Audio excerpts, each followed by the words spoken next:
David, thank you for coming. Again, back to the podcast. Really, I don't take this for granted. The whole team as well, for allowing to share some knowledge with us on Big Conversation. It's my pleasure, Mark. Now, today is a very great day for someone like you to be on the podcast. We've just had Eddy Kenzo winning the Grammy Award. Yeah, now, from you, as someone who understands the music business, let's start there.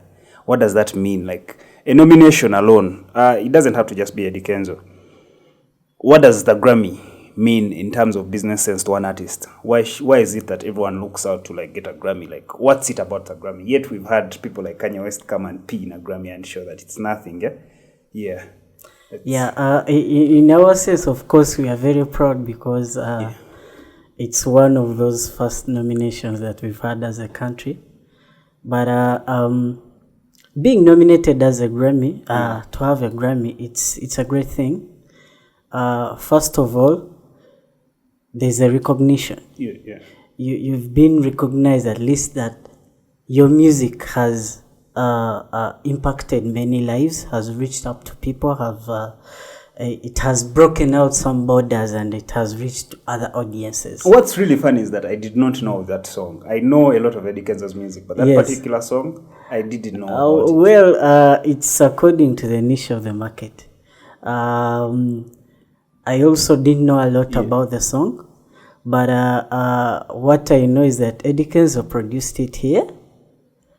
Produced it himself, yeah? Yeah, but the person who was in charge of the project and promotion and marketing is the other Matt B that he featured. So I think in one way or the other, the power of Eddy Kenzo and the power of Matt B on promoting has at least brought out that performance feature. And with Grammys, it's based on, first of all, impact. Second is on the performance. How many years have you had your song reach up to? It goes to the statistics. How many listeners are you having and all that? So wait, yes. For it to be nominated, also the streams must matter. The numbers. Yeah, it's the market. What's the process of do you know about how a song gets into a well, like any other award show, at least I've gotten to know how BET nominates, how Billboard Awards comes to be. With Grammys, it's mostly based on the people that can be able, the people that recognize you. There is an academy that sits down and vets all these guys, but there are many indicators that they look at. The impact, the performance on streaming, and also the popularity of the person in a certain market. So they look out for those people, vet them until they get final people to be nominated. Yes, that's what I know.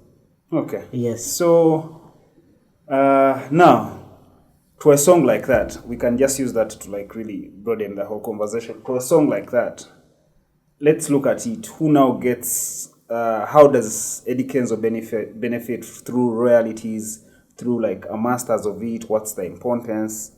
Like, how does the streaming business work? How does the music business really work? How should it work? That's the question. Well, that's a huge question. Yeah. I'll have to go slowly and split it up. First of all, you have to know who owns the work, who owns the music. There are 4 people generally that own a song, but we split them into 2 parts according to the copyrights that they represent, or the types of rights. One of them is what we call the composition right. It's a part of the copyright where if somebody sits down and writes a song, or they produce a beat or something new, an instrumentation, they make a composition. In our pop world, when you make a composition and you compile it, it's called a demo. So it's those people that make the demo. Yeah. Then that demo has to be now put into studio, and they have to re-record the artist's voice and then do the mixing and mastering. Yeah. So when that studio part reaches up, that type of copyright is called a sound recording right or a master right. So now they are... Wait, that demo is the master right? No, the demo is still a composition. Yeah. But when it crosses and it's in the studio, produced, mixed, mastered, and it's ready for the public, that now means it's a master. It's a sound recording. Yes? So with the composition rights, we have the beat maker or the producer who did the beats and the instrumentation, and also we have a lyricist or what you call a songwriter who writes the lyrics of the song. So all those together make up a demo. Yes? And then on the other side, when you cross to the studio, there are two other people involved. First of all is the artist whose voice you're listening to on that recording. And who delivers the package. Yes. Then secondly is a person who financed the making of the recording. And that person is called executive producer or the label. Yeah. So all these four people have certain ownership, certain percentage on just one song. Yeah. So it depends now on the scenarios. I'll be David. I have my home studio. I can write my own song. I can make the beat to it. I can mix and master it. And even I haven't put any finances to it, but I've made it myself. That means I own all these four parts. But there is a scenario. Take an example of Yese Oman Rafiki. Yes. He writes the lyrics of the songs and gives them, and then works with maybe his brother Eliakis. Yes. Or Bomba Beats. So they all together make a demo. Then they approach Swangs Avenue. Swangs Avenue buys the demo and takes either Winnie or Vinka or Azawi to studio to make the real version of that demo. You understand? So you'll find that one song can even be by those four people. Then we have on the administration there's so much role. creative process in there that is I didn't know. Didn't ring a bell. So on the administration role, there's this guy called a publisher. Yeah. A publisher is a businessman. He distributes always looks out to any other member who has those rights to a song and works with them and tells them, now give me the music, I'll make business out of the music. So that's the chain. That makes sense. Yes. In this case, there's no like solo. Okay, you've explained who has done the most owns, like depending on the agreement, because then the businessman could his contribution could maybe break out, like labels. They at some point, I don't know, some of them, we've had very many people have issues with their labels. But my argument most cases is the creative doesn't want to look at what the labels is bringing on table. Like I appreciate the fact that you've come up with a song, you've written, but for it to get into the markets, there's all this contribution that has been put together. Why is it that most cases people have that relationship where they feel like they need the labels? Okay, what's the importance of needing a label? Also, why do we get to notice that a lot of people signed to labels feel like they're cheated? This is both on a broad, on an international scale, and just down here, we've had a lot of fights. From what I broken down, the previous session, you have to understand that the label is a person who finances the process in that ecosystem, the process of making a song. So most of the times, labels come to you or you come to them and tell them, I need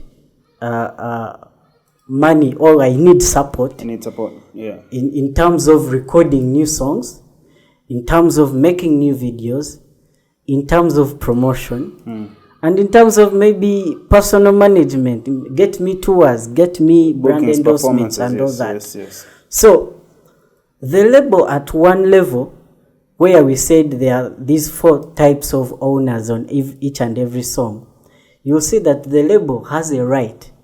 When I sign you as a label, as let's say Opus Music, Yeah.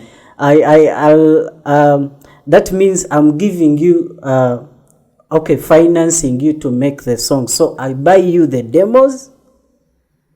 Or if you write your own demos, if you're a songwriter yourself and I signed you as an artist, that means I have to take you to different studios so that you make these sound recordings. Yeah. Legally, I should have ownership over that master. Definitely. Yes? Yes. So there is that situation. Then there are also other situations when, let's say, a label does not have what we call creative administration over you as an artist. You go make your own recordings. When they are ready, you've put in all the money and they are ready, come to this label. Let us settle down and maybe we'll help you select out the hits. Do you feel like to break through as an artist, the fastest, not just me singing artists, let's say creators, art painters, the fastest way you can do that is by attaching your brand to a label? No, not really. Right, these days we have independence. Everybody can become an artist and can hit, but it's based on the promotion. Yeah. Is there like a formula to making a hit song?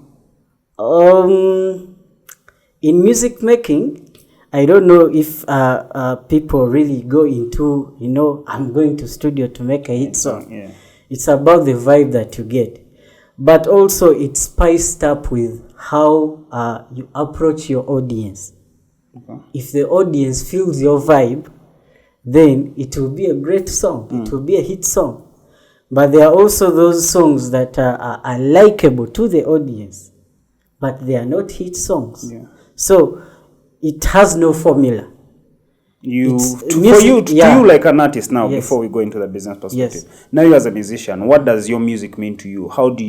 What's your process like? Like, why are you singing? Is it for you, or do you feel like you have message you want to communicate?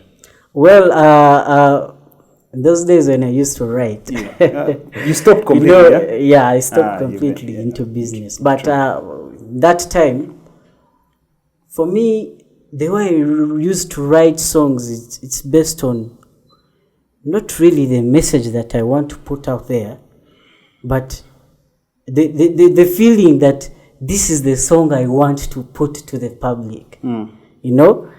It wouldn't be really the message. People write differently. Yeah. There are those people who say you just come up with a series of words and then go to the producer, let him give you a vibe and then rhyme those words with a beat. But there are also those songwriters who just have an idea of a tune. Na na na na na na na na na na na na. And then after having that whole tune, then they start finding the right topic to write. So I'm one of those guys who's first a musician, first get a tune, and then find the words or find the title, what to fix in. So you have the rhyme first, you vibe to that, then you fit in. These words will make sense, maybe. But but there are those people who always start a song with a specific topic. Yeah. I'm going to say these and these words. Broken by my ex-girlfriend. Yes. Let me go and pour. When everything is rhymed together, then find a beat. Then move with the song. So for you, don't consider those the typical musician because they're not picking it from like a rhyme. So now it goes deep into what defines a specific genre. A Kadongo Kamu artist is looking at message. Yeah. They write a message and then depict it musically. But then there are also the people, let's say the people that do electronic dance music. It's different. Yes. It's about the vibe of the instruments and everything. It don't matter which words you speak. Yes. But as long as it rhymes with your music, you move with that. So it also defines the genres. Who's the most important part in the process? according to your opinion? Much as everyone is really important. Yes, in writing? No, in producing like a song. Who's the most important part? Also, okay, that's like it's probably the next question. Let's say you as a writer, when you write, yes, how do you then select the deliverer and be like, you know what, I'm going to pick Winnie Nwaji and she'll deliver this song perfectly, like or you just take a bet on whoever you feel like. As a writer, okay, now there are different strategies. I could be approached by an artist. I could approach you. And then, you tell me, write for me something like this. And I know how I'll walk around with the song. And, there are also these ones you just write and then you look out for the market. So you never know who picks up the song. But you can write a song, generally knowing that maybe I'm targeting 3 people. If I target Irene Tale or Nwaji or maybe Navagre, those people have a set, at least some set of vocal cords that are right. Before Mudra started singing, yes, he used to write for a few artists. Yes. Now you can feel the vibe of this type of music in those artists' music. Yes. Like you can now know that most of Karo Kasita's music was written by him when you listen to it. Yeah? Yes, definitely. So how do you get the artist to deliver? Because now that Madra sings, you feel like he has some sense of direction, even in the Okay, let's go back to radio. The late Mose Radio, rest in peace to him. When you see the people he wrote for music, you can really tell that that's a radio song because of how he delivers. Yes. How do they are they involved in the direction that, no, you're supposed to sing this like this? Is it entirely your vision as the writer that me as the deliverer, let's say I'm an artist, do I execute your vision? At least at some level, first of all, the way you direct it is making a good demo that somebody can copy. The demo matters the most, yes. Because yes. that person is singing according to how you sang in the demo. Yes? But let's say you've co-written together, you've written with Yesel Man Rafiki. He can be able to direct you because I don't think if you got this demo at his studio, you can maybe shift it to another studio and tell him. But the landscape is like this. When you're buying a song, find me at my studio. Then I will help you direct the song to the quality and the character that you need. Yeah. But as you know, the music industry, I don't want to pull them down, but sometimes it's the vibe. Yeah, there are some artists that cannot go into your character as a person who wrote. And they'll have to use something, to go to that vibe to be able to depict your character. But all in all, as long as the message or the music has been delivered, what would drive that song to be a hit song? First of all, is you've delivered it on the recording, on the demo. You've delivered it how it was. Then secondly is now your brand. Yeah. If you've already accumulated some audience, some fan base and all that, these are the first line of supporters that you get. So anything new that comes in, moves in there. There are also people whose hit songs are driven by trends. Yeah, definitely. You've heard of people rising from TikTok because many people have danced on it. What do you feel about and TikTok? And it has gotten a lot of, what do you feel about TikTok in your space? Do you feel like it's an advantage? Yes, TikTok is an advantage. It's an influence. And in terms of, you see how it will make like a song viral in terms of the actual content creators. Yes. Doesn't it cheat from them that now there are people who can get viral by just befitting off your song and then it sells a video and becomes an influence? Then you don't benefit anything from that, yet because they have just acted something out in like a part of your song. Well, from you, the actual creator, isn't that cheating from you? It's two-sided. Yeah. Even if they cheat me, but my song becomes a hit, yeah. I'll gain from the popularity. But also, on the administrative side, if let's say you have a music publisher can help you get this money from TikTok. Everybody can dance, but TikTok knows who owns that song, and they can pay to them.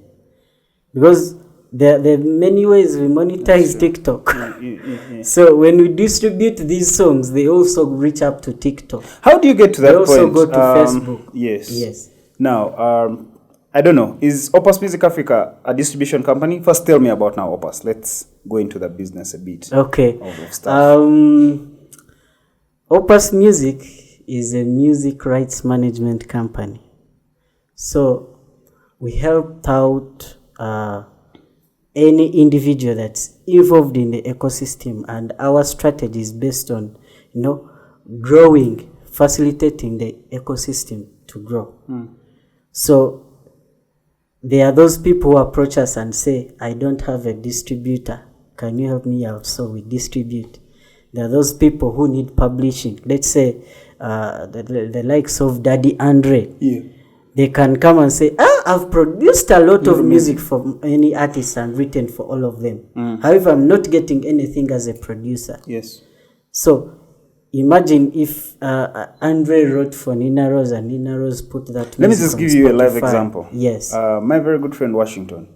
I meet up with him where I work from up there is where we hang out from him. Yes. Now his biggest battle always, he keeps telling me, Mark, I have produced music from Kagoma of Bobby Wine to who to have been involved to Fire, Kuwe, East Africa Bashment. Yes. But there's a way from the one-offs I got from production, that's all I've ever gotten. But I'm supposed to be making a lot of money from this music. Yes. My contribution to all these beats. One word nyege at the Bell stage, almost like 90% of the music they played was the music he produced. It was either Radio Wizo music, Washington, but you'd hear Washington Magic on every single song from Uganda they dropped. How does a producer really earn from such a creation? Okay, maybe from back then there was like lack of professionalism, misinformation and stuff like that. Yes. But now like you in your understanding, how can you solve this problem now? Because here's a couple of more artists that are coming up. How can like, let's say you or Opus as a distribution company? The solution is publishing administration. Okay. Publishing just itself is not distribution. It's not release management.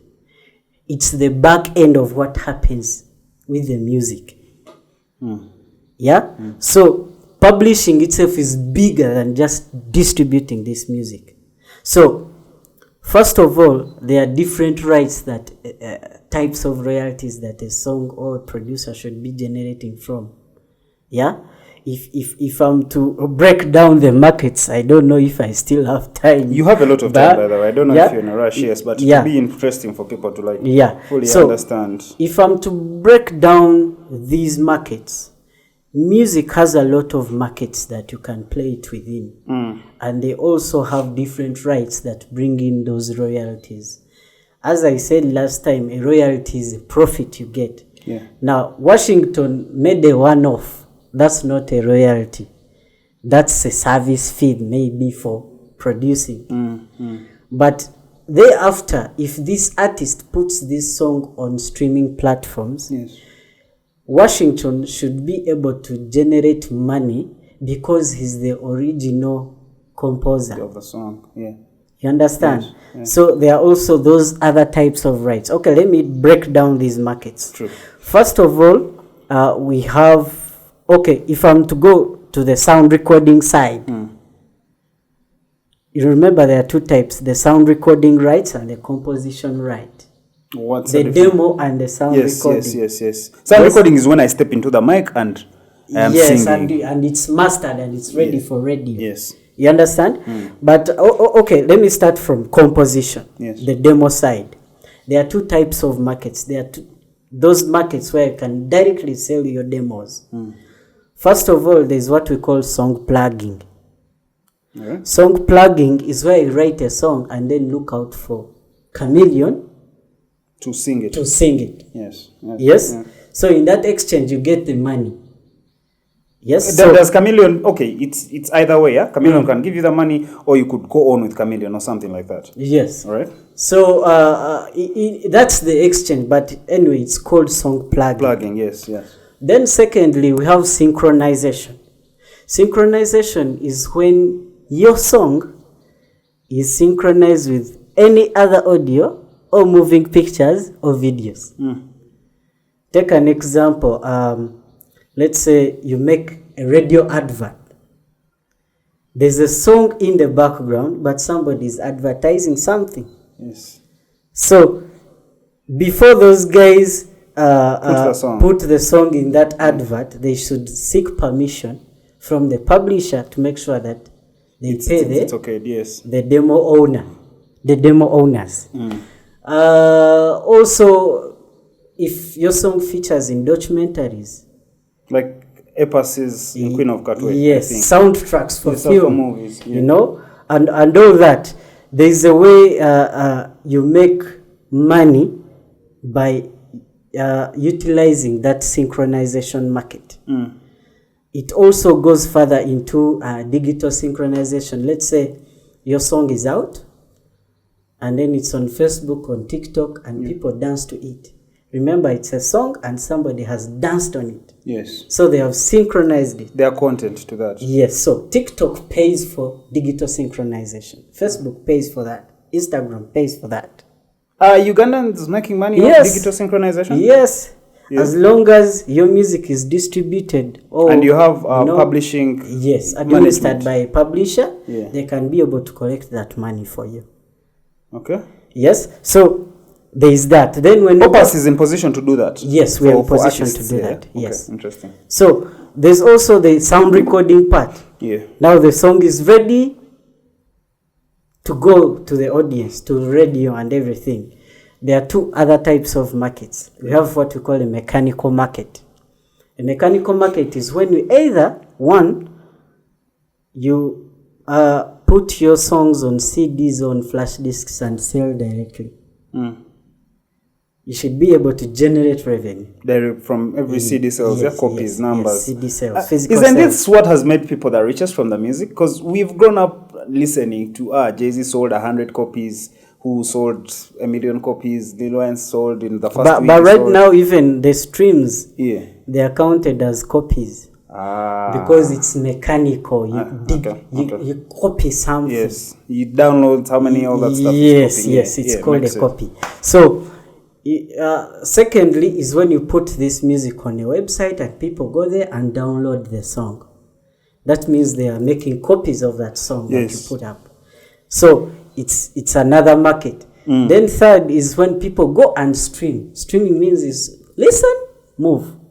Or you subscribe and listen to a higher version, high resolution of audio, So those are the three activities that are within the mechanical market where you can generate money from.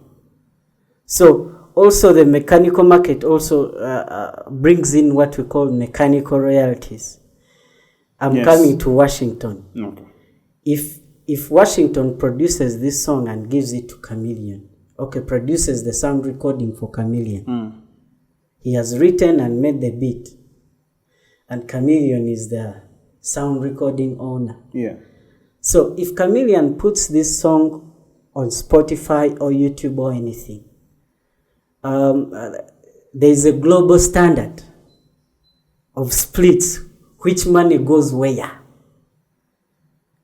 If Chameleon puts that song on Spotify, you as publishers have already distributed. There's a mechanism. Yes, there's a mechanism. So if Chameleon puts that music on Spotify, and we are able to know that Washington was the writer or was the producer, you'll get his fair share. We can get his share. So if Chameleon puts it up on Spotify, pays him back 52%.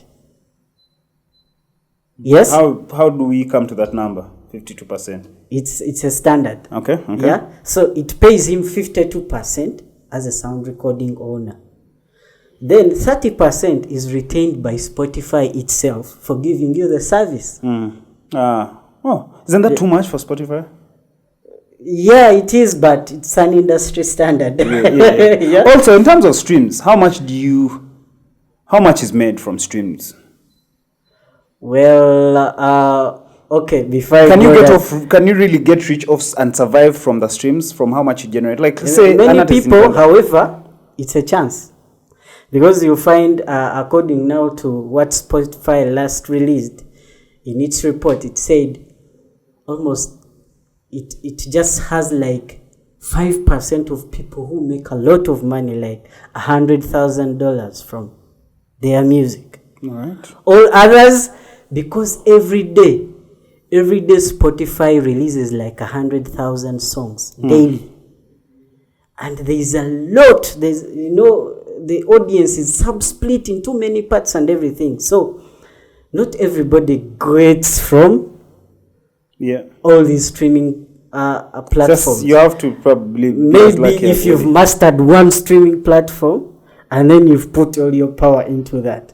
However, also streaming brings in little money. Imagine Exactly. Yeah. imagine just one stream on Spotify is equal to $0.0003. Those are How many three streams do you need zeros. to make a dollar? Yes. How many streams do you need? So now, If one stream if you is- need to make $1, you most probably you have garnered like 1 million streams or 100 between 100,000. Yes. To make $1. So you can't really wait it out. Like in a demographic like ours, how are you going to capture really from? We're already a few internet users, so it's based on the market and the popularity. Imagine Kenzo, if you put up his song up there and it garners 50 million streams. There's a That's time like Drake gathered 1 billion 130,000. in the first drop. Yes? First week on Spotify is when Drake had 1 billion streams. Yes. Yeah. So that's a lot of money, and it pays a lot of people. So I was saying Spotify retains 30%. Yeah. The artist gets 52%. The remaining 18% is what is paid as mechanical royalty To all the parties. to the producer and the songwriter, or to their publisher. Publisher then finds a way of Okay, the publisher is the one who picks it the from money. there Yeah. and gives it to these guys. But the system also dictates the songwriter or these producers to be known. One way, you have to be under a performing rights organization.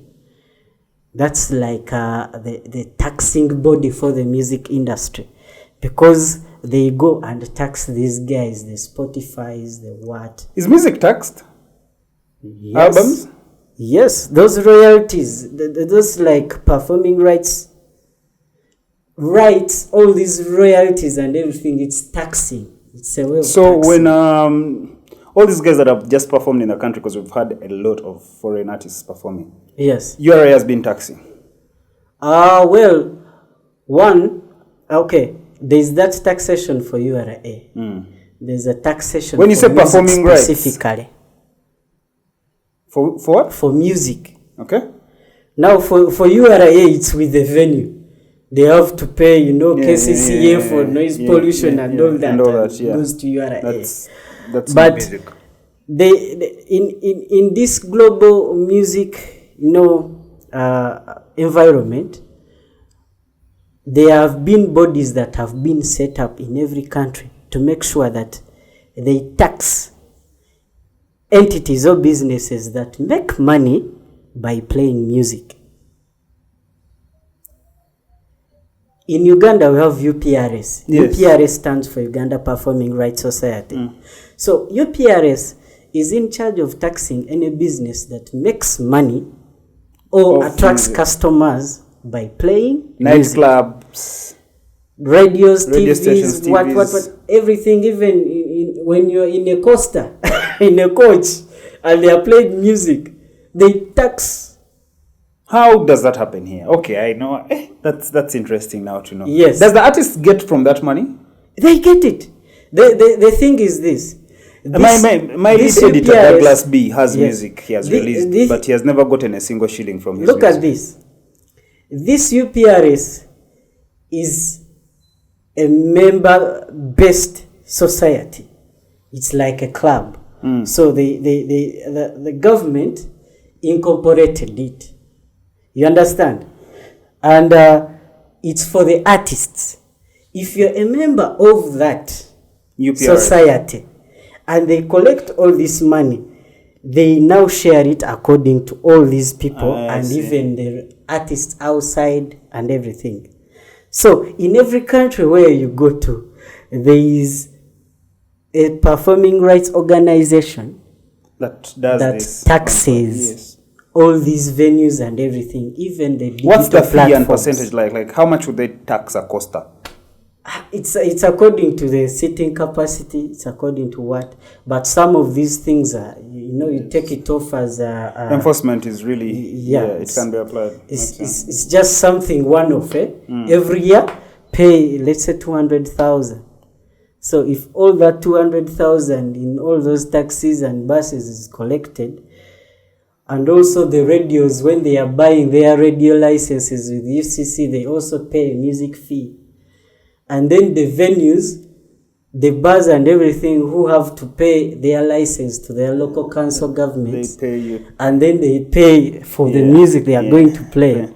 That's a lot of money. At some level, I remember UPRS in 2016, they collected like 1.8 billion.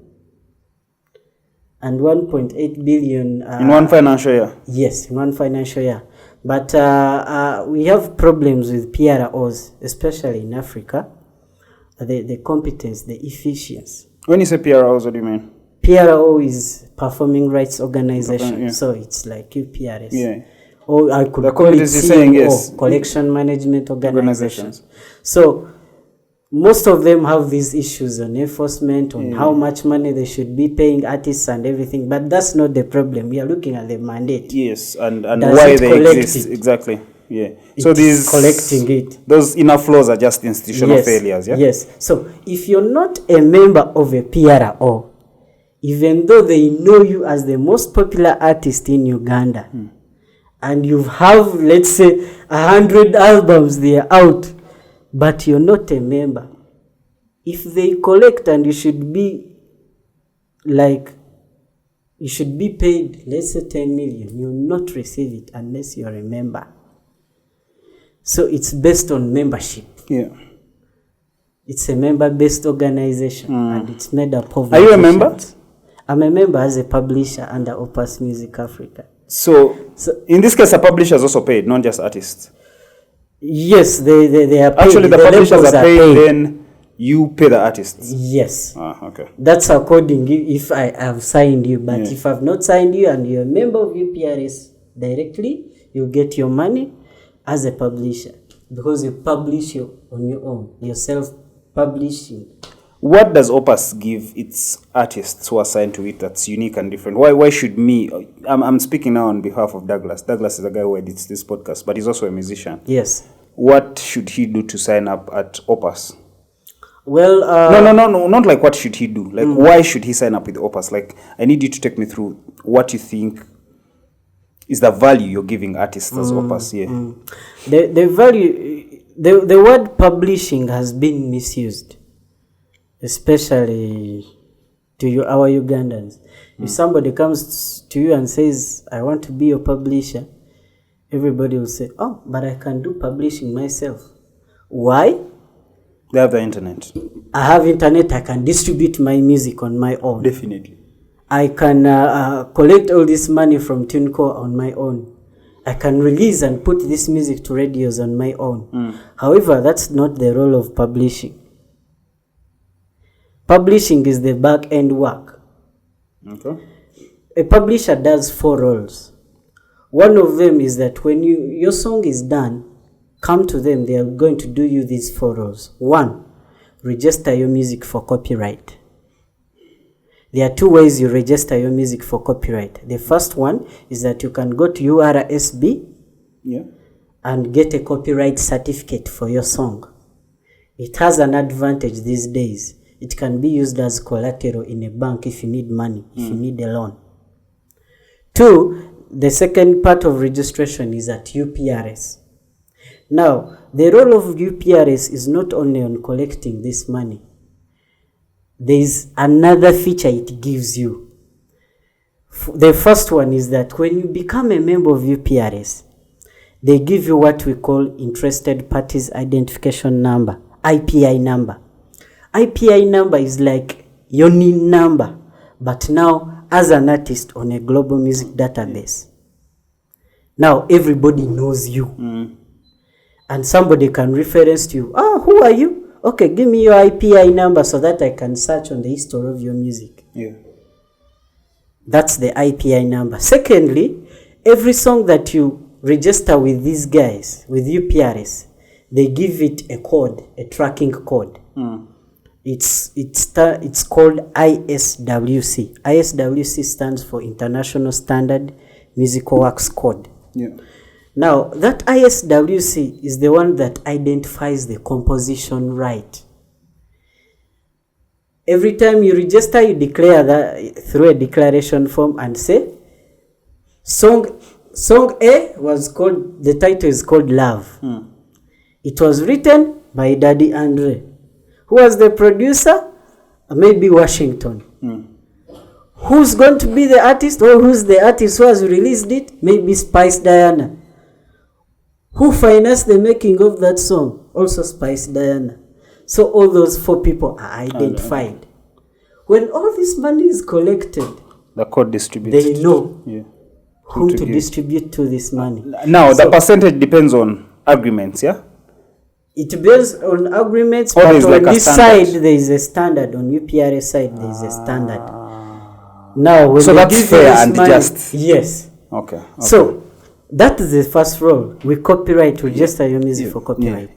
Secondly, we do what we call music administration. Now, music administration is huge. I would use this phone as an example. Now, there's a person who sits down and makes this phone, and it's a prototype. However, it has to become a product. How do you make it a product? First of all, brand it. Maybe we'll be knowing that this phone is Itel or Techno or what. You understand? The second part is that we package it. Packaging means it's put into a box. The role of that box is not to protect the phone, but it has more information that relates to the product that you're going to sell. The model number, the barcodes and everything. They use the manual, probably. Yes. So when that phone is packaged, now it is ready for distribution. That's the third part. It goes into the stores. Yes, into the stores. When that phone reaches into the stores, every store has maybe a promotional or sales team that tells people that this phone is now available in our shop. So that when people go into that shop, they buy the phone. I'm sure if they buy that phone, the person who made this phone will get their money. So that's with music administration. We do that process of making sure that we make it a product. First thing, your song is out. But you have to brand it. How do we brand it? We register your music for copyright.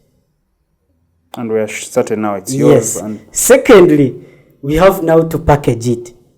Music has so much more information than just the title of the song and the artist name. Okay.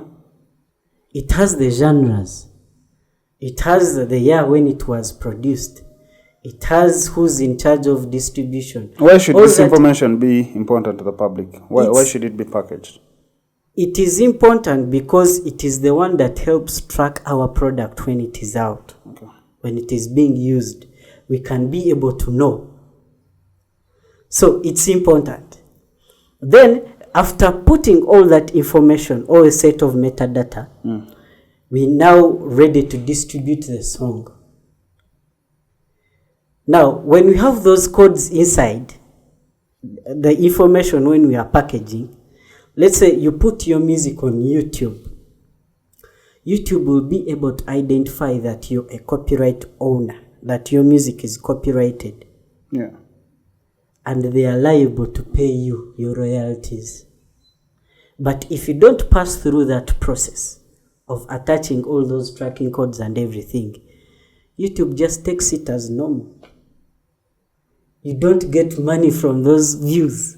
Music that is not copyrighted, if I use it in my own production, YouTube doesn't put a claim on me. No, it doesn't put a claim. But if it is, yeah, they will tell you, oh, this song belongs to someone else. Guy. Yeah. You understand? That's the reason why that packaging is important.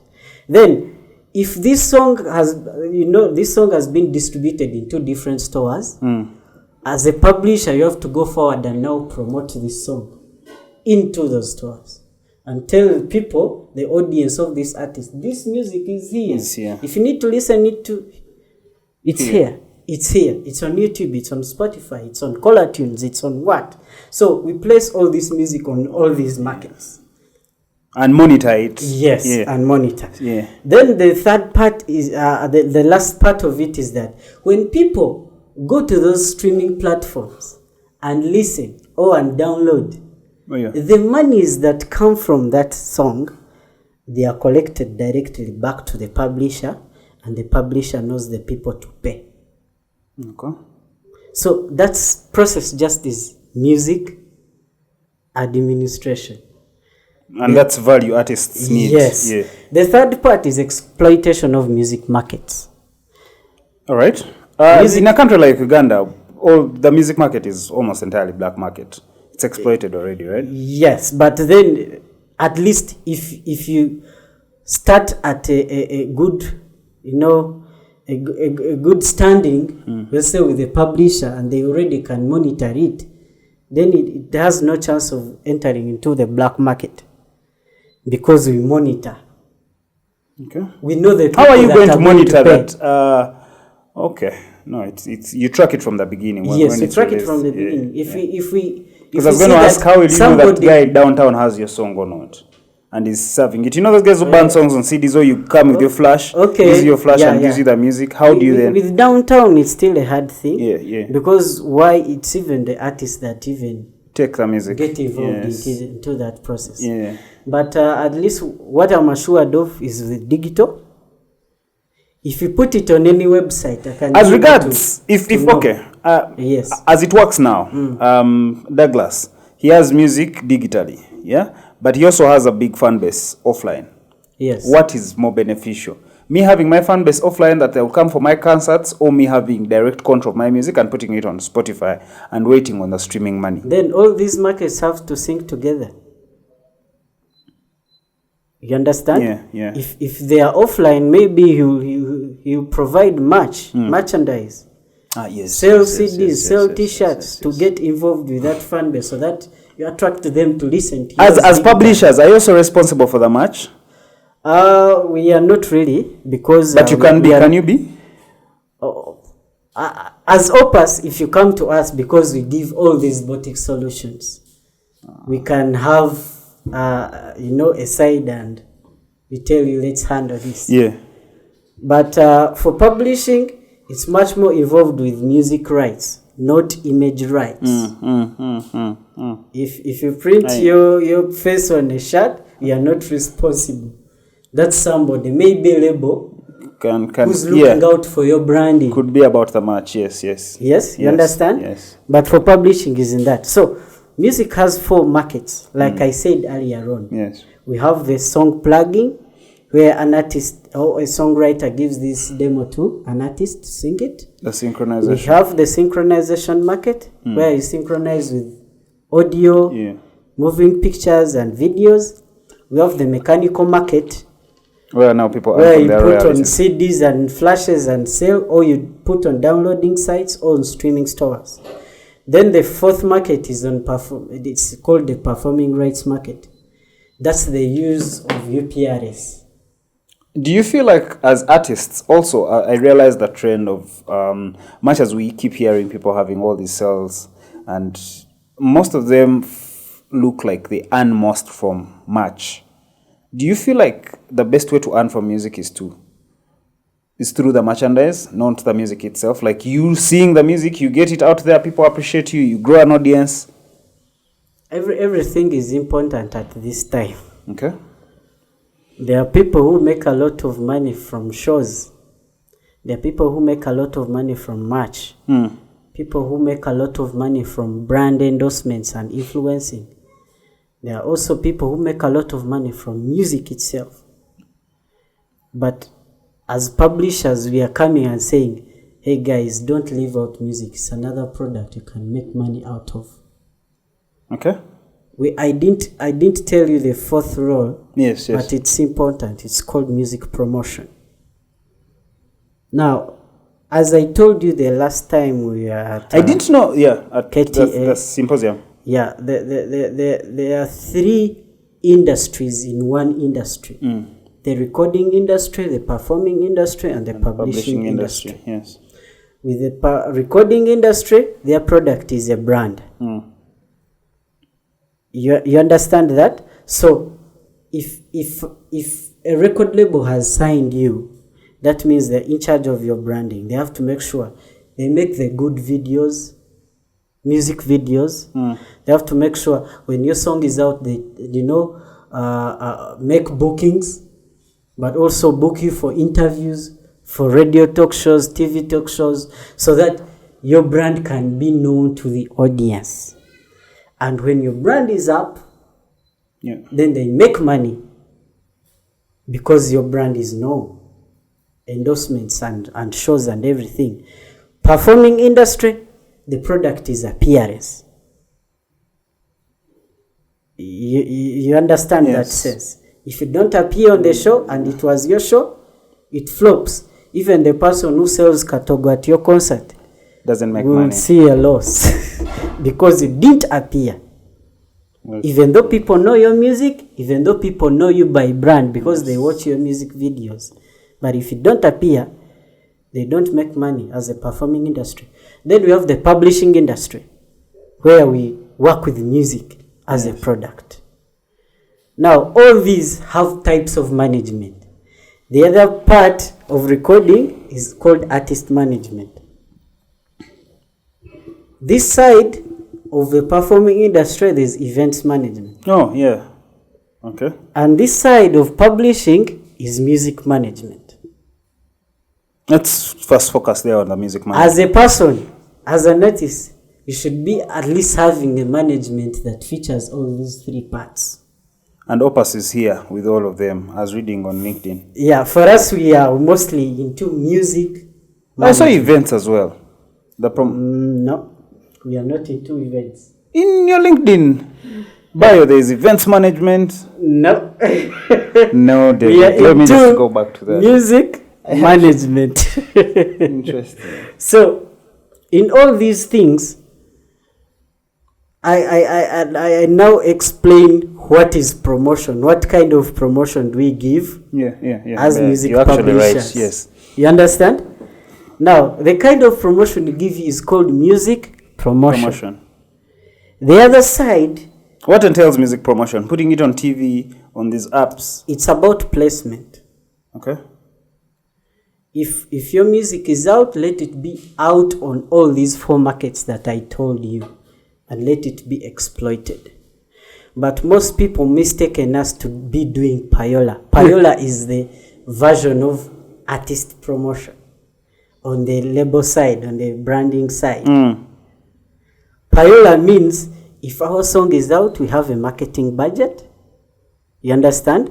And then we start, pay for airplay, pay for interviews, go to this, make all these unveilings. Yeah? That is called payola. I get it now. It is standard. It's recommendable. It could work in this industry. Yes, in a space like ours. Because most people are into that. But music promotion on our side is different. We are looking at sustaining your music on these markets for the duration of copyright, and you still keep on making money. Yeah. In the Ugandan law, remember there are 2 types of rights, the composition and the sound recording. If you own the composition copyright in Uganda, we count it as this. You have rights to generate royalties for all your life. From the time you wrote the song, all your life until you die. From the composition royalties. When you die, we still count 50 more years after your death. 50 more? Yeah, 50 years after your death. Okay. That's what the law says. That means if you write this song at one point A, it should be able to make money even when you're dead. 50 years after you're dead. Your people can inherit those royalties. Then with the sound recording right, or in our law, in what we call the neighboring right, is that you have the right to make money or to be credited if anybody makes the song or is making money from the song. You have the right to keep on be given royalties or give permissions to those people for 50 years from the day you published the song or from the day you released the song. Yeah. Let's say I'm Yese Oman Rafiki or Silver Chagulain and I wrote the song. I have all that time until I die and 50 years. But if at this day I write a song for Chameleon and Chameleon has the sound recording rights, he has those rights for 50 years only. Yeah. That means after 50 years have elapsed for Chameleon, that song is now, that sound recording is into the public domain. Anybody can make a cover of it. Anybody can make, a remix of it, and Chameleon doesn't have a say. But me as a songwriter, if I'm still living, I'm still into that time, my family can come and say, hey, you made a rendition of the song that we wrote to Chameleon, please pay us. But if that time elapses, that song is also into the public domain. That means anybody can make. Wow. You understand? So there are people remaking music of those days. Yes. So I was telling you, music promotion on the publishing side is important because of that feature. Right now, we're having what we call bubblegum music. A lot of it. And it has an effect. Why? Wait, what is bubblegum music? Music that is short-lived. You release a song, after 2 months it is done. The trendy songs, yes. You understand? Yes. We call it bubblegum music. So, that's not our intention, that when you release a song, after 2 months it should be down. We are saying you should be able to maximize all that revenue for all your life and 50 years after your death. So a publisher is important. Yeah. I would give an example. If I'm doing this alone, but I know my way around technology. Yes. Can I be getting my rights? Can I be my own publisher? Yes, there's that term, but people misuse it. Okay. Most people know that being a self-published means you can put be on the able to internet. distribute your music and put it on Spotify. Voila, you're good. But that's not the thing. It's the back end. Yes, the management. You understand? Which is actually a lot of work. Yes. Yeah? So if your music, I was giving an example of this industry, how it has been happening.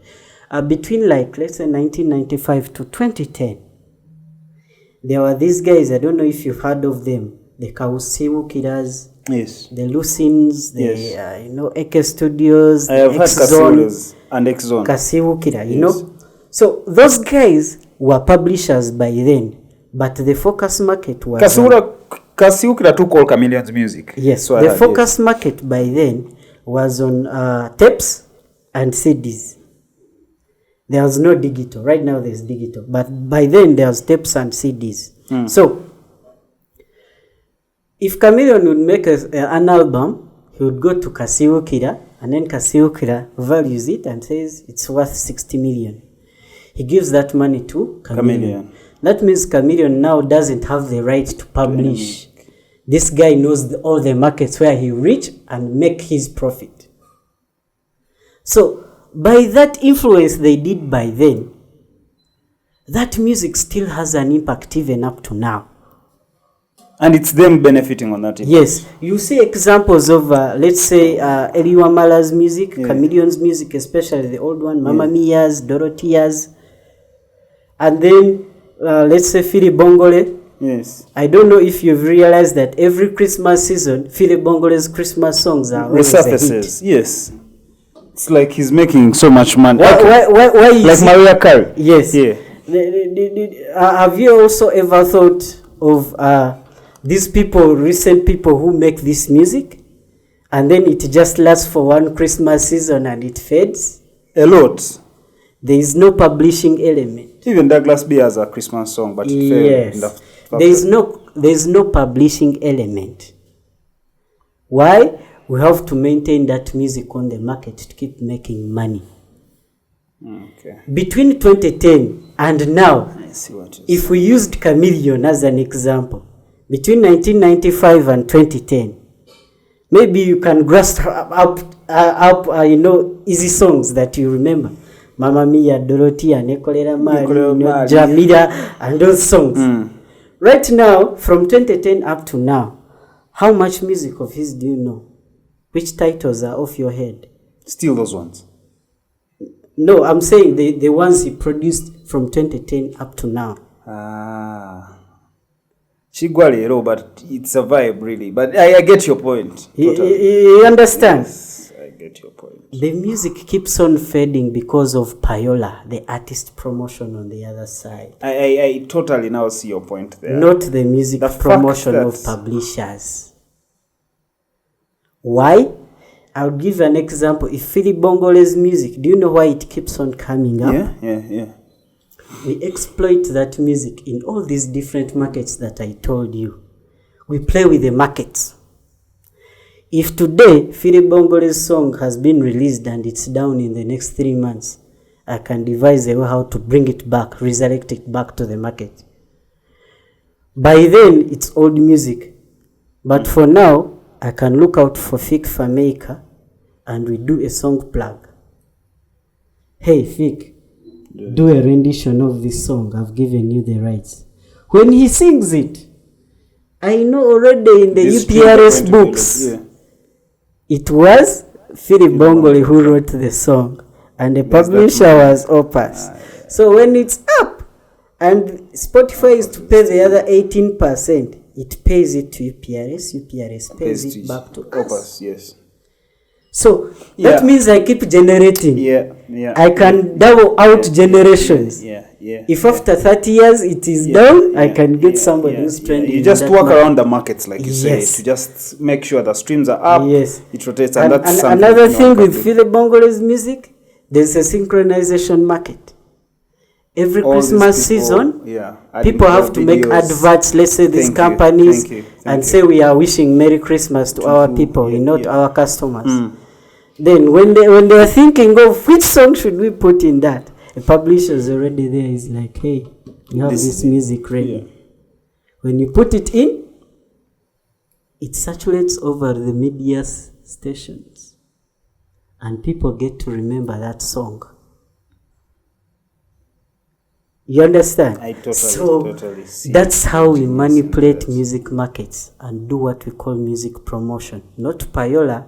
If I sign you, don't expect Opus to take you to a radio station and they give you an interview. But we just tell people, hey, it's there. Then we manipulate the markets. To make sure it's there. Do you feel like the streaming apps are more like rescued artists from like money exploitation from like labels? Well, the music industry has grown on what we call the gatekeeping concept. Gatekeeping. These businessmen already knew what they are doing.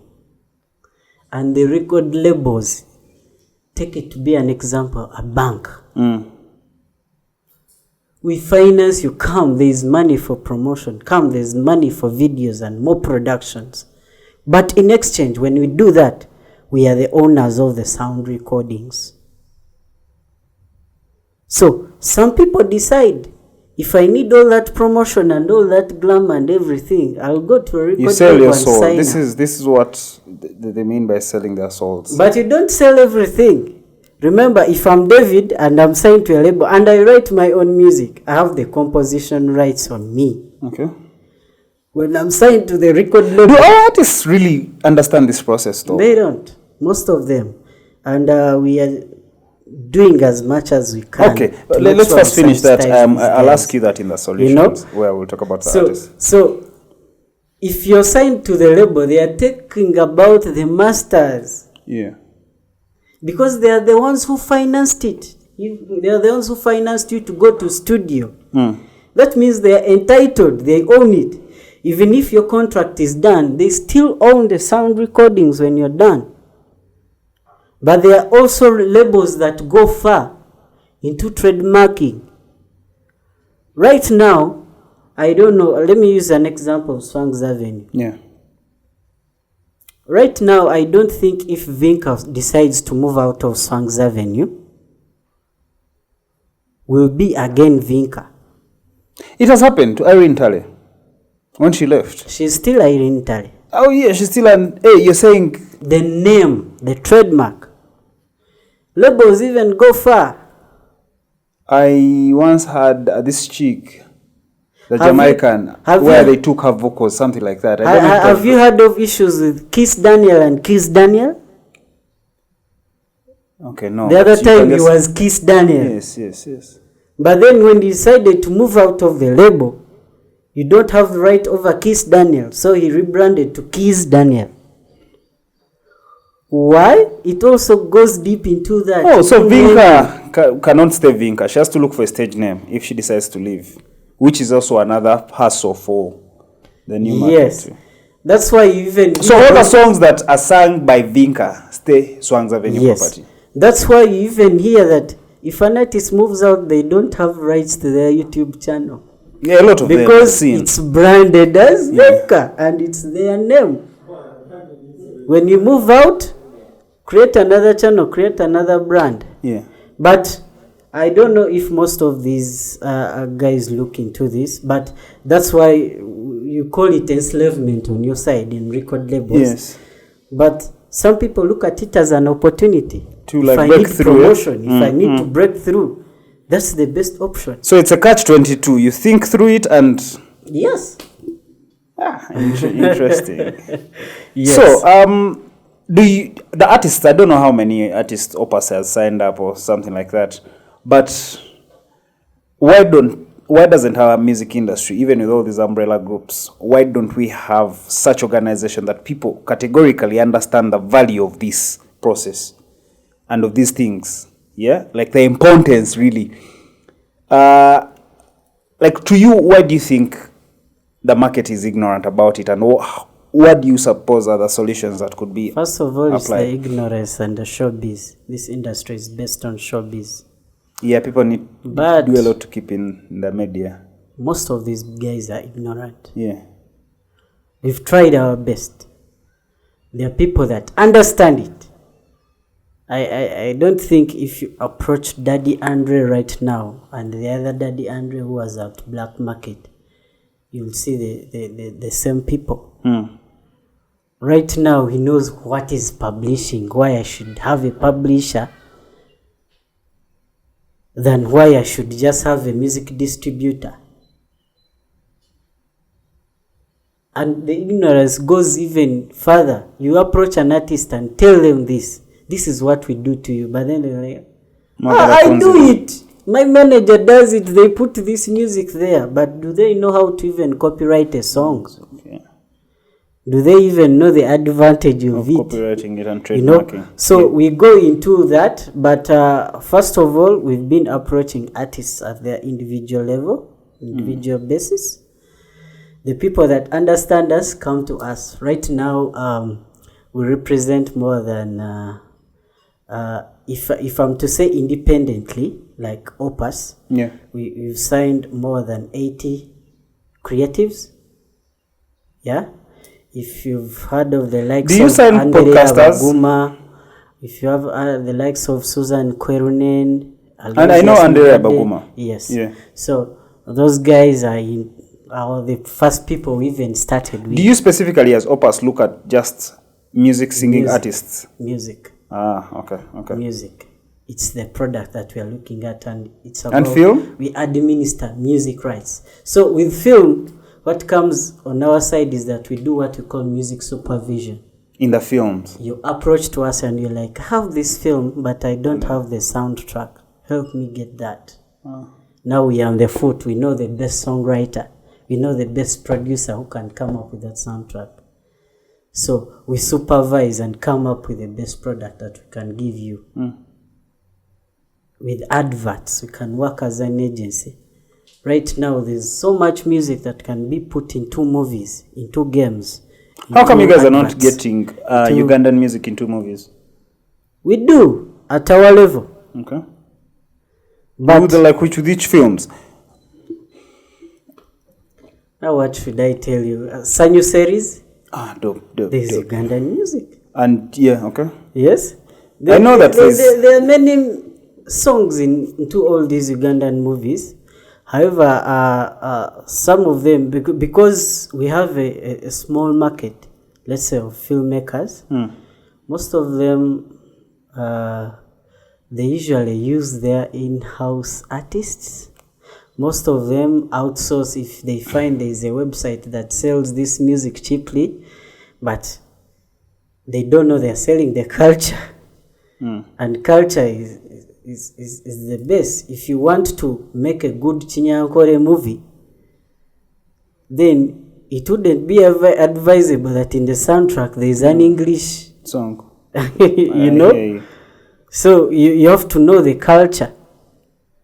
And knowing the culture means that you can be able to appreciate the music supervision role that we give. Yeah. So we are always on ground, looking out for all those markets that I told you.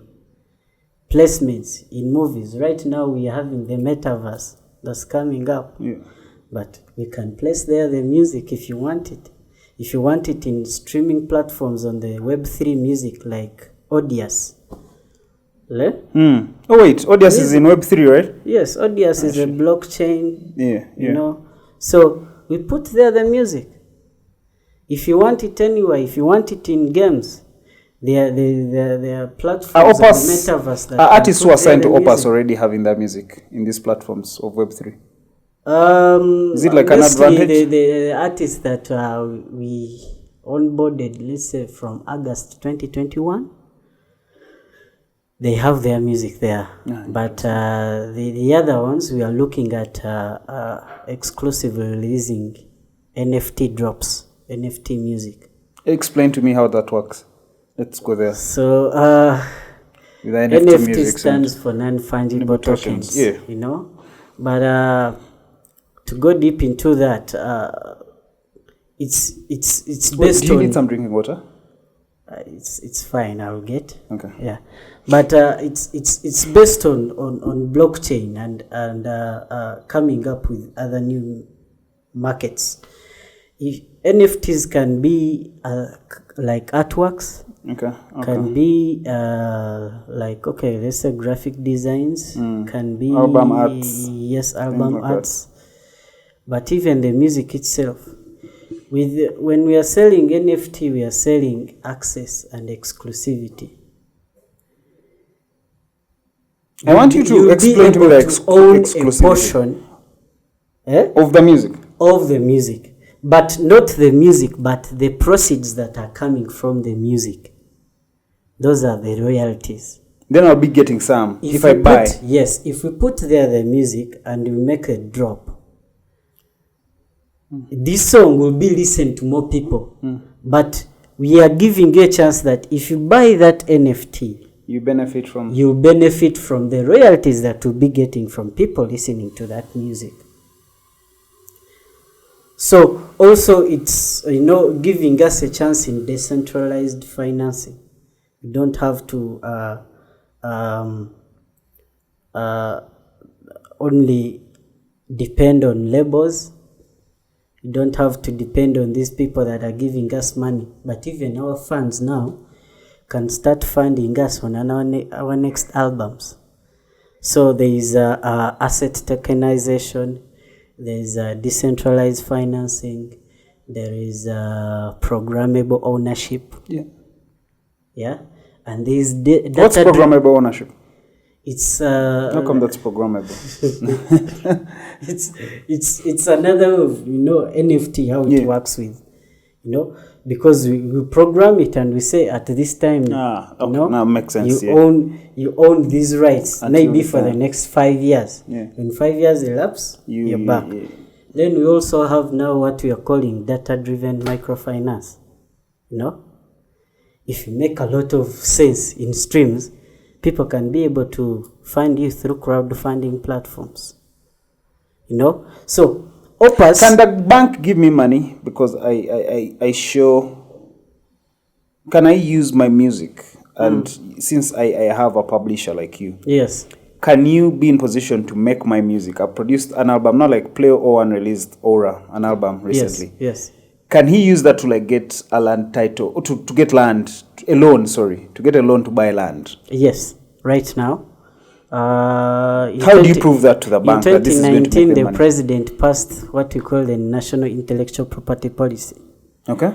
And they said one of the things that are considered in that policy is that commercialization was important. Secondly, securitization. You can be able now to securitize your intellectual property, like music, like patents, copyrights, and everything. So, the first important question in this, if you have a publisher, is that one, there is evidence that you're the owner because we helped you, give you the copyright, the copyright certificate. It's now like your land title. You have land, but you have something to show for it. Secondly, with all these financial statements we keep on giving you quarterly and paying you, this is history, this is financial history that you can use.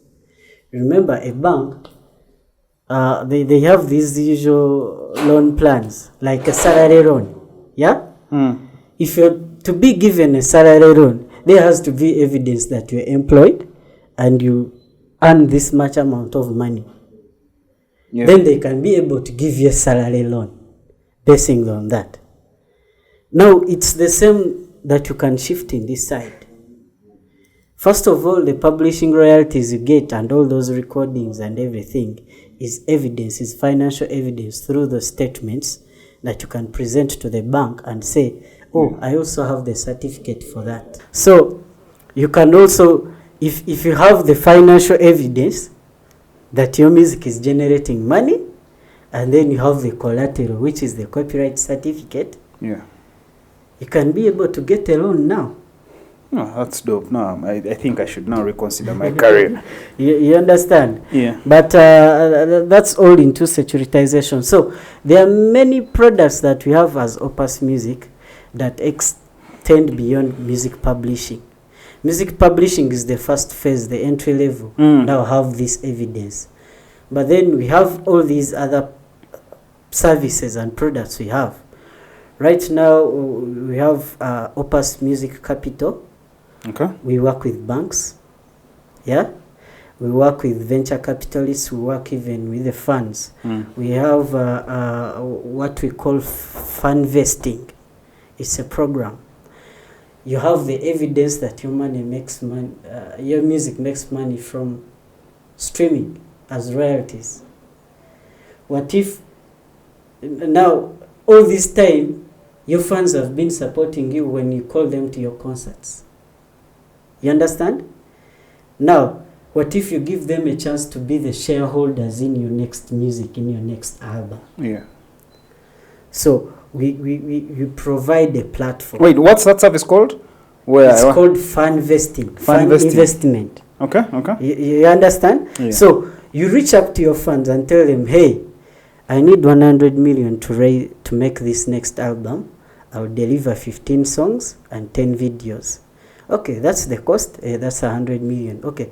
Now, you fans, the people that have been supporting me, fund me for this album and you have shares in the royalties that we'll be getting in the future. So people fund. raise that money, give it to you, go to studio, make an album. Go and do the when videos. We are copywriting, we identify these The fans, people, they are investors. Yeah, that's genius. So when it makes royalties the That's other genius. side, as the publisher will split it. There's what goes to the artist, there's what goes to the investors to pay the dividends. And it's long term. And right now, we are pushing music to be another asset class on the Capital Markets Authority. You know, with capital markets, there are bonds, you know, the shares and everything. But now music has to be another asset class. In fact, the fund vesting, I was going to ask, isn't it the same thing as listing your music up for like stocks, let's say an album, and anyone else? Yes, but we are saying now it's another asset market. Yeah. Like how DFCU decides to put its shares on the capital markets. Yes. Now we want to put these people's music on the markets. Now, and their funds, their youths, their what? And then another thing, the capital markets, we don't have a lot of investors. What if we use that chance and attract this fan base? That means we can even, you know, increase the economy by just bringing this market of people who enjoy music to investment. When you say we don't have big investors, I don't even believe you. Yes? You know why? You see, this year alone, we've had people investing in music by bringing in foreigners. Almost every other weekend from July has had, and every other weekend has had some guy from Outfly to perform. Yes. I was reading this story of Top Boy with a Benny Man show that flopped. They had invested, I don't know how true it is. 1.1 billion. Yes. Like if they have 1.1. They do. These festivals, my friend, it's money. But all that money, shows that the entertainment industry is booming. But we do not have artists that are rich to that level. And this is on both face value or, I don't know, blessing for me that I have a mini production house. So I get to interact with a lot of artists. So I really know that there is no tangible money, and this is from guys who are already big that have made it in terms of the music. But it's based on the proceeds. Ugandans are known to, they like supporting their party animals. Okay. But how come now the artists themselves are losing big from a booming industry like ours? I would call it ego. Okay. Many people, when they now are celebrities, they forget everything else. They forgot. So you're saying character plays a lot into this game. Yeah. Then secondly, you see all this money that's coming up in the industry, it's not from home.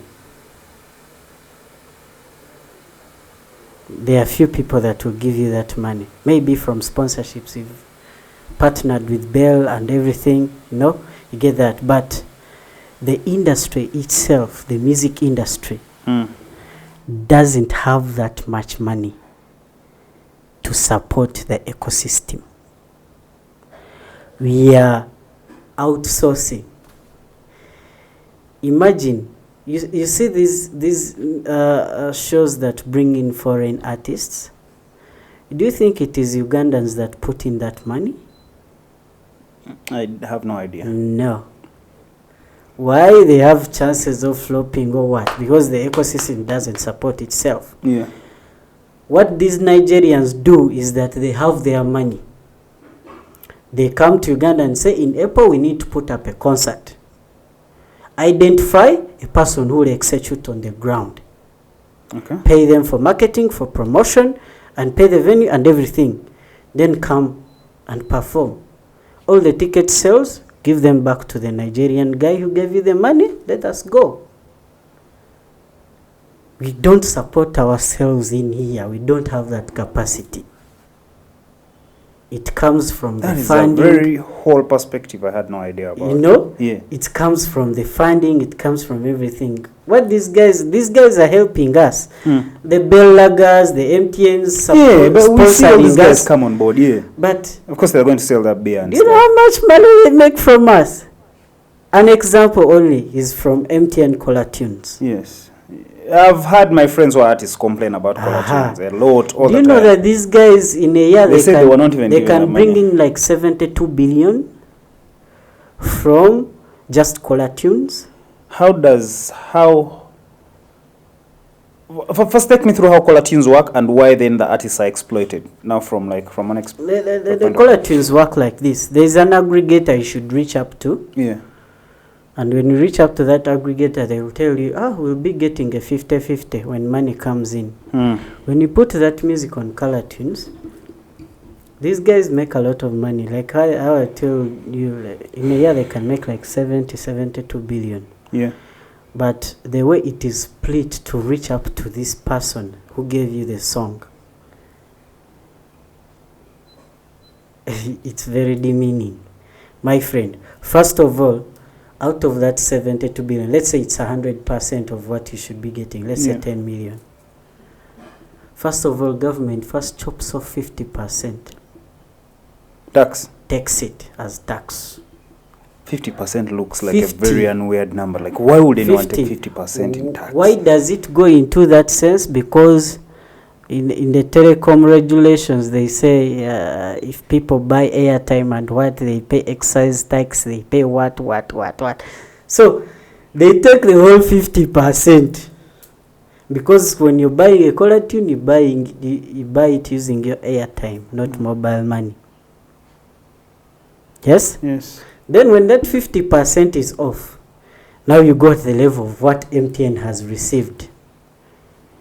MTN tells you, out of what we've received, okay, let's take 50% of that. That means they've taken a 25 off. Now you two people are remaining with 25. Yes? Then MTN will also tell you, actually, there are other taxes that you should be paying.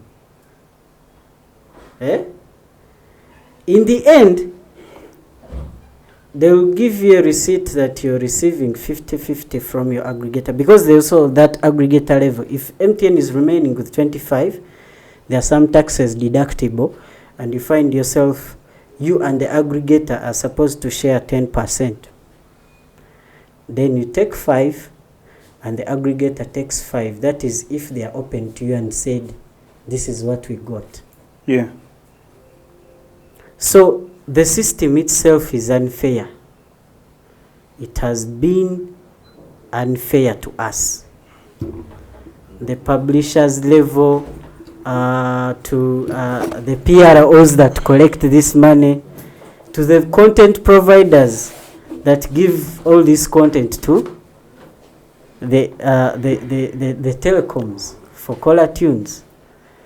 And right now the good thing is that the industry is going into copyright amendments. What is happening right now? They are amending the copyright law and making sure that all these digital service providers that are making a lot of money from us, they should be okay. We set standards. We set percentages what you should be taking under the copyright law, so that the content creator who's down there, the songwriter, the producer, can be able to make something minus struggling, because we use a lot of money. Artists have been using a lot of money, investing a lot in production, in the showbiz that you're seeing. It's a lot of money, but what comes in is very little. Yeah.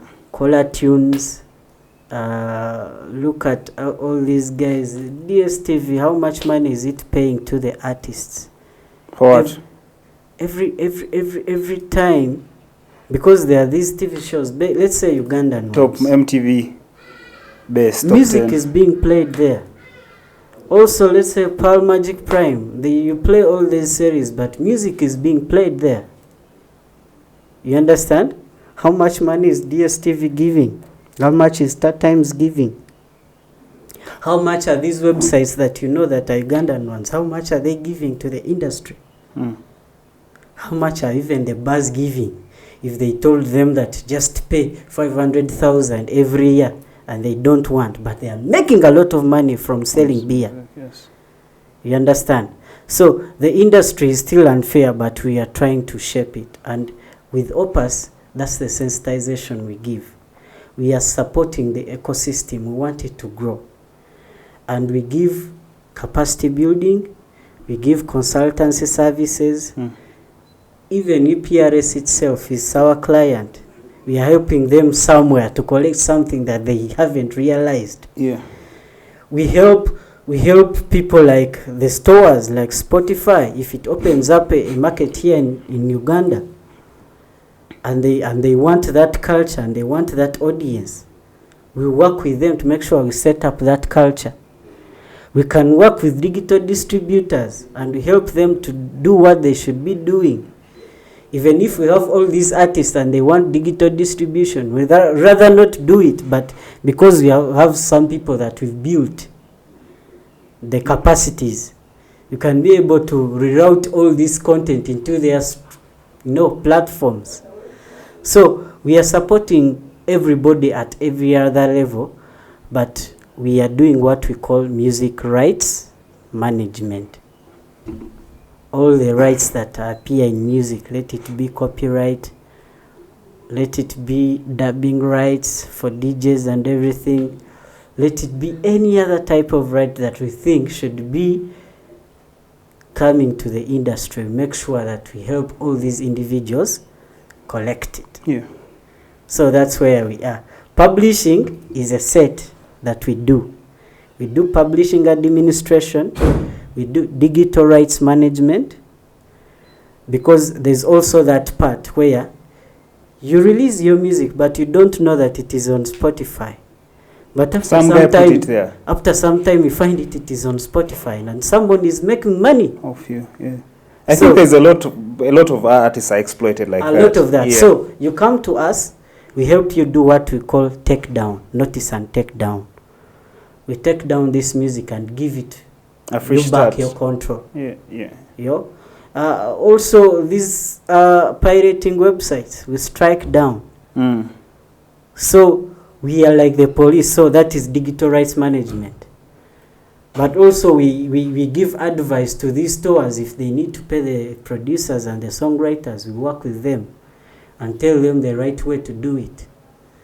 Then we have what we call also another service called royalty services. Help you collect royalties, help you account for them, help you audit. Maybe you've been signed by a label and you don't trust how much money they've been giving you. Come to us. We audit.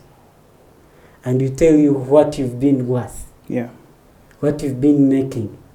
Maybe somebody is taking your music, you don't know how much money they are making, or a distributor or another publisher. You come to us, we help you audit and we account for you. But also we have the other side of royalty financing. What we talked about, fund investing. Yes, fund investing. Okay, let's also talk about, let me see, is it the business of royalties? Guys earning from, I understand you've broken most of them down. Yes. But the enforcement of them all, like, okay, it all comes down to really being under a publisher for an artist. Okay. Because you make sure we have different levels of enforcement. The copyright law gives us that leeway to say you can enforce, but it's a great law, it's a great act, but at some level enforcement is missing, but it should be coming in from all these levels. Number one, you, the rights holder. If you detect something fishy, tell somebody who's responsible. We have a section of police called the IP police. When you go at URSB offices, you can tell them somebody is pirating my songs on this plaza. They can go and confiscate the things. That's the first level of enforcement. Then another one is administration. Do you have a publisher? Yeah. Can they be able to monitor what is happening with your music? 2, we also have UPRS. Now UPRS is like the mandated organization by government, you should be reaching up to there and say, okay, I have this issue. Because they are like the copyright custodians. Then the third part is with the regulation. And regulation comes in two ways. One, if you're to say that people have been pirating your music, what's the first step when you reach in court? Is your music registered? Do you have a copyright for that? Evidence that you're the owner? URSB helps you to track all that down. To register. You get a copyright certificate from URSB. But also it is the one in charge of IP police. There's an IP police, yes. Intellectual Property Police. Yes, when you need to go down on those streets and get the people that... Do you really believe in that music? IP police way of doing things, changed by distraction? That they come, they say no, take all our music off. How feasible is that really? No. I feel like music will forever be pirated. You cannot have utmost control over all the music. Now, the copyright law, of course, directs us. There are 3 levels if you're going to enforce. Yes? There is one, it's a civil remedy. No, if you see somebody, notify them that you're infringing on my right. That's something that you can tell them and say, okay, I've notified you. Please stop. The second level is a measure. Now you take it a notch higher and you do what you call a cease and desist. Yes. I've warned you this time, do this but now at this level, cease from using my content and desist from using it in the future until I allow you. If you again now fail that level, then we do the crackdown with IP police. That's when we bring in the IP police. So it doesn't come at every level. Makes sense. Now, as we conclude, you as someone who has really understood some of this music business, what do you think is the solution for the music industry to blossom? Like, how do you think Uganda should treat its music industry? How also by this I mean the artists really making a killing. Like, why don't we have artists who are rich? Oh, I don't want to compare so much to the Nigerians, but at least you really see that they have most of their artists are somewhere and at a very young age. Yeah, like a 23-year-old TG Omeri is making interesting videos. There's all these guys that come here. Most of them I don't know of name. I'm not like a big fan of Afrobeats, but yeah, at least they're somewhere. So in Uganda, there are some things that we let out. You know, I told you by 1995 to 2010, we had those publishers. Yes. You know, by that time, the music was trending. Remember the times of Palm Awards? Awards. You understand? There's so much content by that. Our content was big. Even by that time, Nigerians were admiring. I agree. That's how we were admiring them. Exactly. But at some level, we don't know what happened. But one of the things that moved out of our hands was publishing, was music rights management. You understand?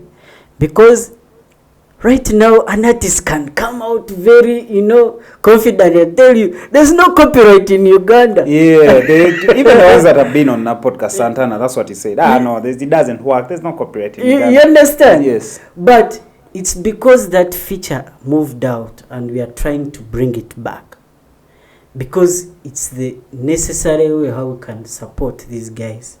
Remember, starting to write that song, it's your idea. And you can make money out of that idea by making it your property. You see all these showbiz and everything. Yes, people make money out of it, but it is not long lasting. It wouldn't make sense if you're a hit songwriter, but after 2 years, because of the popularity and the trends of the industry, you're down again.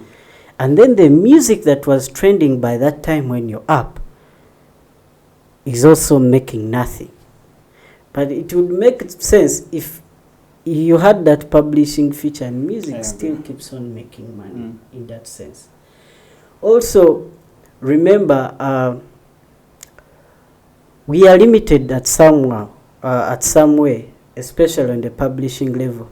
Publishing is about authorization and permissions. Yeah. That's the mandate we have. We hold all this music, but if you're to use it, this has request permission from us. So that gives you all the artists total entire sense of control. Do you know why most of our collabos have failed? Yeah, even with the because even though we do collabos, the other artists don't even give it any attention. Chameleon was complaining about it. Say way back when he did a collab with Beenie Man. Yes. I was like, people really hype these things up. But for us, you do a collab with a big artist, and everything else, the burden has to be on you. For you to push it, he doesn't talk about it. It's the publishing side. Because in all this, if we did collaborations with Nigerians, we would have been somewhere at least with the level of Nigerians. But because the other publisher does not know you, and you don't have a publisher to represent you on the publisher's level, because that's where we sit and agree what will be the deliverables if you make this collabo. I'll put in A, make promotion of this budget, and also I make promotion of this budget. When money comes in, you'll take this percentage, I'll take this percentage. You've had all those in wars. If Eddy Kenzo wants to make a collabo with Diamond Platinums, the other one will say, when you make a collabo, even though you've brought the music, it is mine. Yeah. You understand? Yeah, I'm the bigger. And then they IG, and then they do that. But if there is a publisher who can be able to sort out those issues, you'll just be able to go into the studio, make a collabo, and everybody would be happy.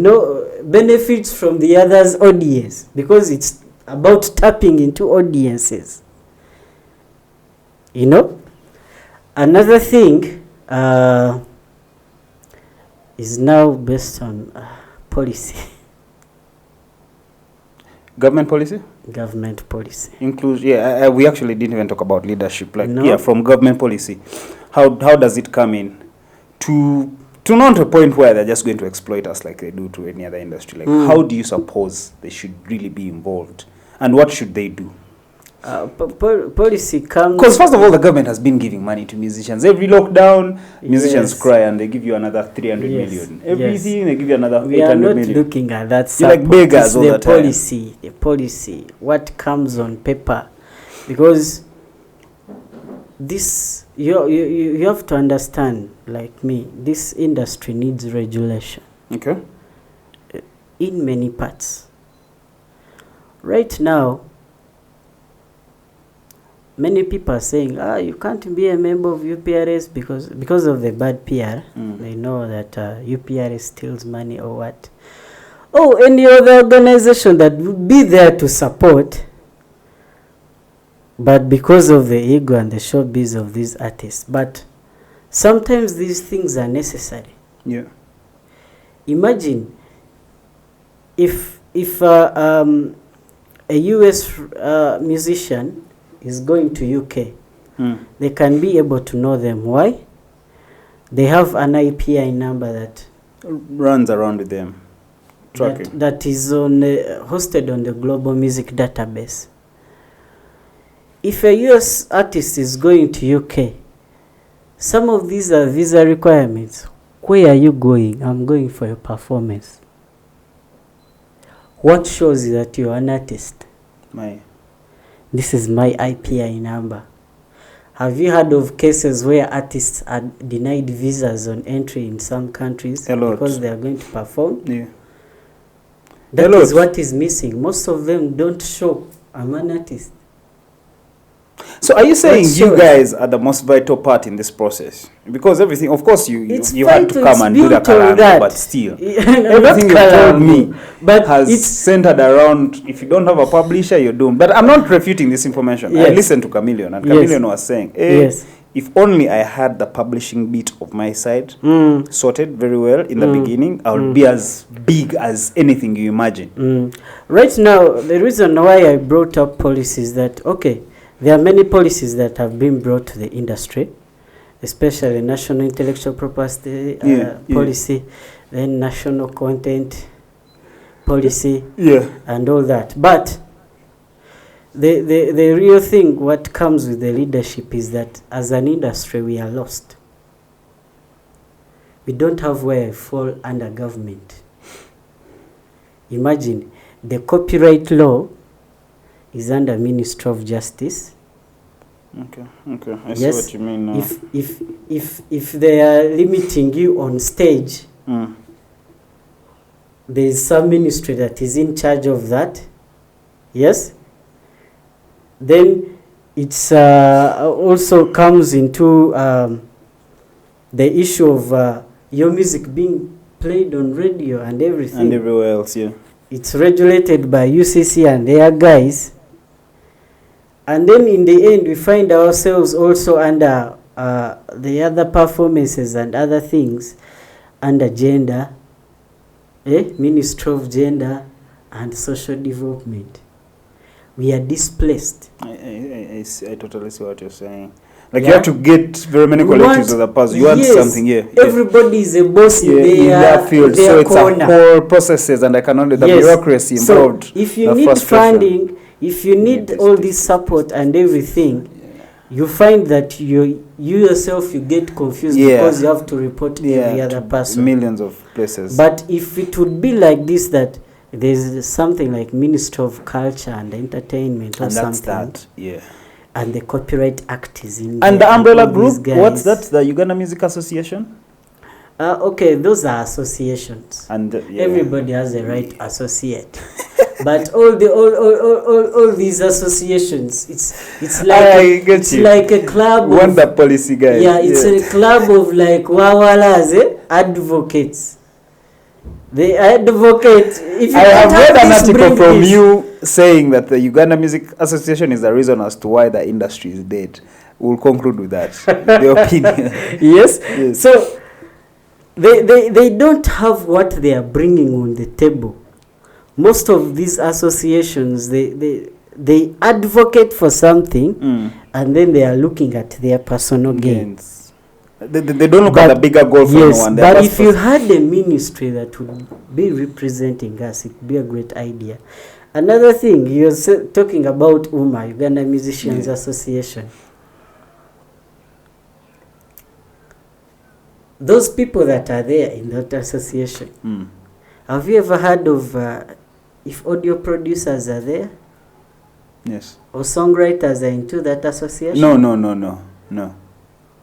No, you only know musicians. Why should it be our apex body? And now because most of them that are there are stage performers, are recording artists. There's so many in the. What of the engineers? What of the publishers? What of the labor associations? What of you understand? I get you. I see. And then they can't be on top. Yeah. Maybe and also your point. There's that point of getting a musician to manage musicians does just not make sense. You've seen the history. Yeah. In all this, but we'll leave it for another time. True. The truth is that we need a ministry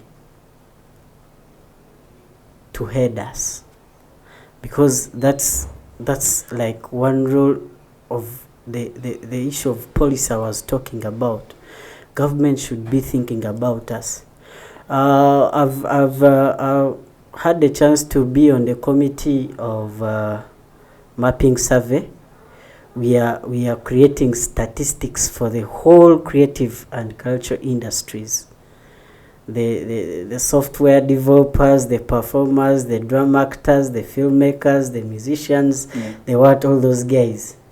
And we've come up with a report. I've had that chance to see.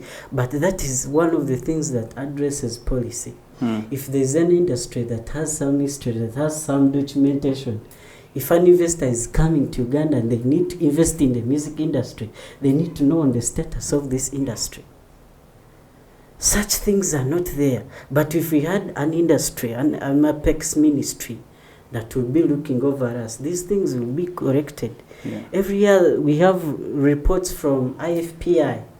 IFPI is an international organization that represents record labels. Every year it makes global reports on which industries have made more music globally. We have CISAC. CISAC represents CMOs like the UPRS. Every year they make reports on the state of the industry. But when you reach at Africa, they tell you there's no information. So when an artist like Kenzo wins a Grammy, what does that mean for all these other people in the process? Does it come with money, by the way? Grammys. Do you also get recognized as they come with money? Yeah, Grammys come with money. When you win or when you're nominated? When you win. Okay. Yeah, Grammys come with money. What is most important is recognition. Here, because recognition it elevates your profile, right? Yes, it elevates your profile. Now, back to the composer, the writer, do they get this sort of like what I composed actually won a Grammy or was nominated for a Grammy? I'll be sure. Yeah. If there's any person that was involved in Eddy Kenzo's music, they'll get nothing. Why? Eddy Kenzo is not known even in UPRS. Even when you go on a global music database. BET winner. Even if you go on the global man music has database, all these conferences up and no one has reached out to him. Why doesn't Opus make that? That's really a trophy. Make that sacrifice. Reach out to him. Give him the plan. We've done that. We've tried to reach up to him, but I think we've not talked conclusively. Yeah. But when you go, because it's the numbers that sell you out there. Right now, if you go on the global music database and you search for Eddy Kenzo, you'll be ashamed even. He's not a member of UPRS. That means he does not have an IPI number. He does not have an international performance number. He does not have, all these other things, because they play part and parcel in recognizing you as somebody. I am so heartbroken and shocked. He's known because of the good videos, because of the networks and everything. But the people that we know that are very big here. Like, I thought there's no way you'd get into a Grammy node without actual proof. Because you see, everything we have been talking about today under the symposium has been you owning your property, right? Yes. Like, how does the Grammy then just use fame? Like, supposing I come and claim now that Eddy Kenzo song and I say, blah, blah, blah, this is my song, hey, I even produced it, something like that. Like, why would it reach to that level when it's just there in the space? It doesn't have, like, an IP number. There's no research done to that. That's shocking. It's not shocking because that's how the industry operates, really. Is. They'll get you because they know it's the impact. When they're considering Grammys, the performance on Spotify and all these other platforms. But when we come to identifying you, who are you? There's no Eddy Kenzo. That's crazy. There's no Eddy Samsuza. There's Kenzo. And who doesn't have IPI numbers and everything? There's no Eddy Samsuza as a person who has even ever written his song. You understand? On this level of the composition copyright, we know Eddy Kenzo writes some of his songs. But it should not be termed as Eddy Kenzo is called Eddy Samsuza because they take the legal name. Yes. Then on the other side on stage, they call you Eddy Kenzo. So they know Eddy Kenzo, but they don't know Eddy Samsuza. This is very enlightening for me, but I am very close to some of the people in his management. I will send them this last bit of the conversation. Okay. I'll push for them to probably look out for Opus. Yeah, it's something that is important. I'm not saying I'm advertising. I know, but yeah, okay, let him look for any other publishing publishers administration is important. Is important. It's important. No, mostly when you get that big, like when you're looking at dreams The that music industry is even called the music industry because of the product called music. All these other things are coming in because music has brought the opportunity. If you make a good song, you'll be known. You'll get a brand. If you make a good song, you'll make more gigs in concerts. But what brings you is the music. What have you done with the music? It's another set of things here that you can shelf in Uganda. But people are minting money out of it. Right now we have a set of content fishers. I've had the opportunity to look into the UPRS database. There's a Kenyan company that came up and saw this opportunity, this loophole. Yeah. And they got all Ugandan content. And they started uploading it on Spotify, on what. As long as you release some content and they get to know you, and they know that it doesn't have the content ID, all those tracking codes, they go in their system, okay, download it, put it into their system and develop the codes, and it's theirs. This process has been carried out since 2015. Up to now, there are people that don't have control over their music. And some other people are benefiting. There's a company that is making a lot of money. From what I last heard from them, these guys have made more than $85,000. That's insane. That's a lot of money. You understand? By just streaming this local music, Kadongo Kamu, Vichi, the church music and everything, these guys are making money. But lucky enough, they've called us and we are going to do the policing. I see. Yes. Wow. I've also seen where I should focus. I probably should eat some of that money before you guys start policing. We will get you. But I'm very shocked with Eddy Kenzo. And Yeah, it's something we can discuss conclusively with him if we get to reach up to him. Yeah, I am. Yeah? I'm going to contact first-hand management after this conversation, of course. If you need a session, I can give you a session and show you what the database shows and what is missing. If I get to that level, of money he's missing. Hopefully. If he makes a song with Nessim, what should Nessim be getting? Because that information is there, also Nessim will not get a dime because it's not known. And that's how the ecosystem keeps on, getting crushed. But publishing administration has to come back. And we'll be there to support. David, thank you for this, really. I'll call you back again. We'll probably talk about some other stuff. Still have time. Anytime you want me. I'll be having you around. Yeah, you should also probably send some people our way. We'll do some music videos, not just with these small cameras. We have others.